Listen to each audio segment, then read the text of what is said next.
Drejtoresha e Qendrës Spitalore Nën Tereza Angela Paparizo gjatë një konferencë për shtyp me ministrin e Shëndetësisë Vis Sala deklaroi se nuk ka dieni se në QSOT mjekët marrin lek nga pacientët. E pyetur për fenomenin e marrjes së parave nga pacientët në spitale, Paparizo u shpreh se nuk ka dieni për raste të tilla dhe se nuk ka patur denoncime.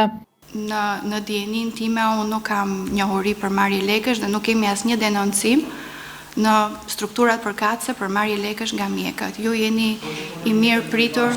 Ndërsa drejtoresha po përpiqej të përgjigjej pyetjes në krah të saj, u dëgjoi edhe ndërhyrje këshilltare së ministrisë, Albana Qehajaj, e cila i sugjeroi vazhdo për kardiologjin, mos u përgjigj, moment që nuk i shpëtoi vëmendjes duke krijuar një situatë ironike në një konferencë ku pritej më shumë transparencë për shqetësimet e pacientëve.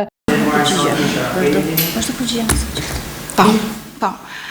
Faleminderit Albana dhe faleminderit Osman. Në qoftë se më lejon të mbaroj pyetjen për kardiokirurgjin sepse di që ka pasur shqetësime dhe për vonesat në hapje. Jemi duke punuar.